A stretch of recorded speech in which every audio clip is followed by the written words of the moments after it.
Welcome to the MLB Coast to Coast podcast, brought to you by thelines.com. Coming to you from the West Coast, Josh Lander, joined by my guy Mo Nawara in the Midwest. And we are rolling along here on a Friday night in baseball. Plenty to choose from. A lot of night games here as we finish off this work week with some fun stuff. Pretty good matchups going into the weekend. We do want you to like and subscribe to that page so you can continue to follow along with us as we are bringing you these videos each and every weekday of this MLB regular season. Also want you to head to thelines.com where Mo and the gang have plenty of great written content coming up for you guys all summer long and into that fall as well. And also have that great odds checker for you guys so you can shop those lines on thelines.com. Make sure you're getting the best juice on your money there. And as always, if you do still need a FanDuel or DraftKings account, head to FDPicks.com or TKPicks.com. Find those listings in your area, such as what we've got for tonight. Starting it off, the Mets and Cubs are meeting in a day game there in Chicago. But we'll move right along to a game I know we're going to talk about. Kyle Gibson and the Phillies taking on Sandy Alcantara and the Marlins. Minus 165 for the Fish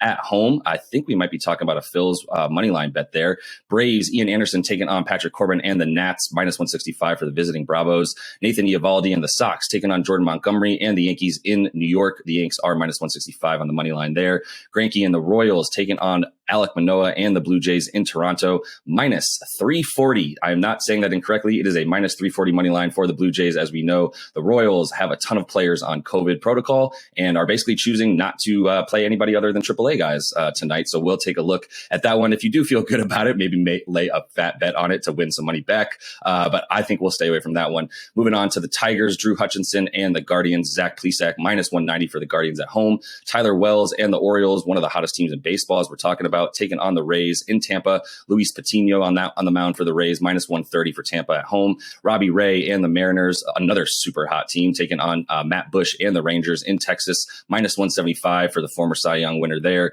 Oakland Athletics, Cole Irvin and the Stros, Jake Odorizzi, excuse me, I haven't said his name in a while, minus 200 against the A's there in Houston. The White Sox and Michael Kopech taking on Devin Smeltzer in Minnesota, minus 140 for the Twins at home. The Reds, Hunter Green taking on Andre Payante and the Cardinals in St. Louis, minus 165 for the Cards. Jose Quintana and the Pirates in Colorado taking on German Marquez, minus 145 for the Rockies. The Doyers and the Aegis Kershaw, minus 190 in LA at Patrick Sandoval and the Angels. The Diamondbacks and Bumgarner taking on Yu Darvish and San Diego in San Diego, minus 190 for the Pods there. And to finalize the things tonight, we've got Brandon Woodruff on the mound for the Brew Crew, taking on Alex Wood and the Gigantes in San Francisco. Pretty fun matchup there that I don't know we find much value, but will be pretty entertaining, I believe. So let's kick things off with the game that we do like here. And we're talking Phils and Fish. As I've mentioned, Kyle Gibson on the mound versus Sandy Alcantara. Not a lot of runs expected in this one, total of 7. So Philly plus 140 on the money line here. What are you looking at in this one, Mo? Yeah, that total right there kind of hints at what I do see in the Phillies. Honestly, man, hurts to fade Alcantara. That guy is just such a monster. I love watching him pitch. He is a great pitcher, and Kyle Gibson is a very average pitcher. But for me, this game just comes down to these lineups. It's getting very, very thin in Miami. Jorge Soler and Jazz Chisholm are probably their 2 best hitters. They both have been out for a couple weeks. Since those 2 went down in late June, Miami has the 28th ranked offense. Their WRC plus is a putrid 76. That matches the A's offense for context for the season. So they're hitting like the worst offense in baseball without those 2. And things have only gotten worse in the last couple of days. John Birdie got hurt yesterday. Guy who gets a lot of mileage out of his speed. Hamstring injury. I don't think he's going to, or maybe it was groin, some leg muscle that he hurt. I don't think he's going to play today. He's batting in the top 2 for them. And he's actually been solid, 117 WRC plus. So I think he's also out. Then they have 3 other guys that look like flips-ish.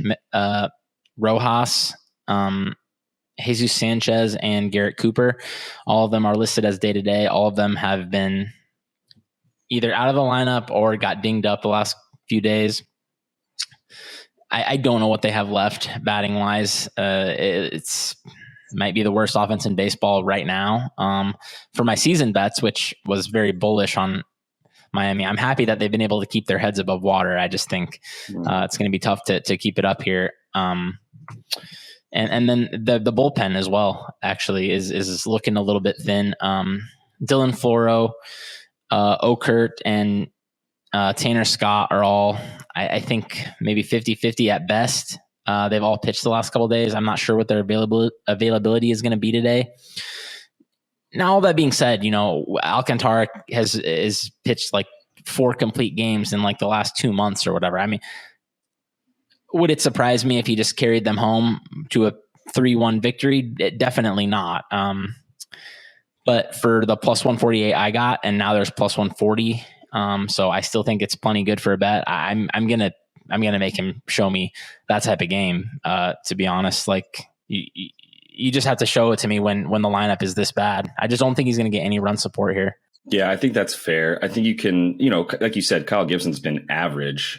So there's still a clear, a clear edge here for the fish on the mound. But the value that we're finding too, I think, is in the fact that some of the stuff you said about Gibson, where he's pitching well, and really just the absence of bats in that fish lineup that you can take advantage of. I would also consider, I know I like to throw these out there every now and again, that no run first inning bet. There's some pretty good numbers, especially for Kyle Wright, like Sandy Alcantara, especially since he's sort of put it all together after like a few rough starts at the beginning of the season. He's been pretty much unstoppable in the first inning. No worry about him. It's Gibson who has those sort of, they stand out a bit in terms of his numbers compared to his season averages. The way that he's, holding teams, I think 14 out of his 17 starts, he's had a no-run first inning this season so far. He's done that his last 2 starts against the Fish as well. So there's some pretty good reasoning to like that bet as well. It's only about minus 150 to take that right now. It's about a 60% chance or so that the odds are pinned on. So I would feel pretty good about it and still take that bet with that juice coming back. So let's move on to another game with maybe the most interesting team in baseball that we're talking about here, the Orioles, plus 110 right now on the money line in Tampa. Tyler Wells having a very good season. A few numbers that do sort of indicate he's getting a little bit extra help and getting lucky here and there. His BAB is way lower than it's ever been. He's leaving a ton of guys on base still, more so than he ever has. So he looks good, especially for a guy who, was a reliever for a while, doesn't have much experience in the majors. Are you finding some value on the O's again here, plus 110? They're 110 of 11. Why would we not bet on them? Well, I like the O's. Unfortunately, the market did not agree with my play. So you can get a better number than I got. I took a plus 102 or plus 105 or something. It's seeing mostly plus 110s out there now. So the market moved a little bit on the Rays. I can't say that I understand it though. Luis Patino looks like he's going to draw the start for the Rays. They're activating him off the 60-day IL. He last pitched April 11th in the majors. Overall, he hasn't been a good pitcher, even though he was an elite prospect. I think he was a top 50 prospect. But it's been a bumpy ride for him in the show. 4.53 ERA, 4.7 FIP, 4.7 Sierra. And that comes with 1/3 of his innings in relief. I don't think he's going to have a long start is the other thing. I was looking at his rehab starts in the minors. Most he went was 5 innings, and that was even 3 starts ago. So I'm guessing he'll go about 4. And just backing him up, this isn't a particularly good Rays bullpen. We've talked about this several times this year. It's not your older brother's Rays pen that we've been used to the last few years. They're 20th in FIP, 22nd in XFIP, 15th in K minus BB %. So those are kind of the touchstone metrics I usually look for in bullpens. They're not very good in any of them, just a middling, slightly below average group. And I don't think this Rays lineup is much better at all than the Orioles, to be honest, at this point. With Wander Franco, Brandon Lowe, and or I think it's Lau actually. Brandon Lau, Wander Franco, probably their 2 best hitters out, and then Kevin Kiermaier also out. I don't see this what's left here as much stronger than what the Orioles are running out there at all.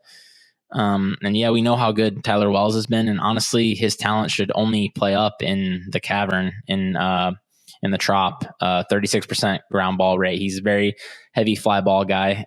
So I like his chances for another good game here. And I'm surprised. I'm surprised that I had the O's favored here, so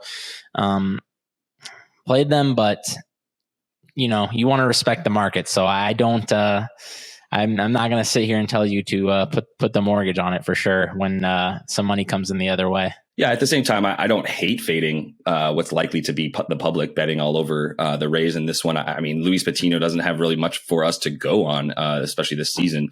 While with Tyler Wells, a lot of the things that I feel like we were looking for from him at the beginning of the season to see if he was going to be successful, they have played out a bit. Like I said, that BABIP is down way further down than it's been in the past. But I do think this is a good opportunity for him, like you said, in that big park where he's not really eliciting a ton of ground balls. Just keep that ball in the park and you'll be fine if you're Tyler Wells. And I think that's exactly what you can expect tonight. So let's finish things off here rather with the White Sox taking on the Twins in Minnesota. Michael Kopech, Devin Smeltzer. We got a total of 9 runs here. Probably a pretty nice advantage for the Sox with Michael Kopech, who's looked pretty good for over the majority of the season. So where do you start with this one?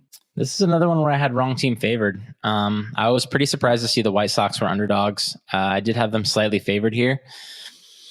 They are crushing lefties again this year. No surprise there. 129 WRC plus.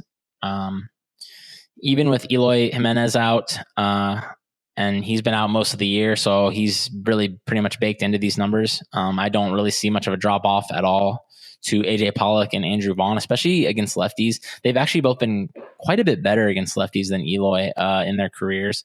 I don't know if that's the case right now with Pollock. Obviously, he's a little older, so maybe his talent level has dropped a little bit, but I don't see much drop off with them in the lineup. And Devin Smeltzer is not a good lefty. He has a 3.92 ERA, but 5.54 FIP. He's basically just living off a 234 BABIP. Statcast and Sierra don't believe in him at all. They have him high 4s ERA. He doesn't have stuff. He doesn't miss any bats. 7.7% swinging strikes. Just doesn't get too much worse than that. Now, I will say this is another one that you can't really be too confident in or go too heavy on because pitcher on the other side is not. I honestly, I'm not sure if I've bet on a single Kopech start this year. I've faded him several times. I'm really concerned about him. I don't think he's been very good this year on a good day, but his fastball dipped to 92 last start. He's averaging like 95 this year. That's pretty massive drop. So I'm not very confident in Kopech.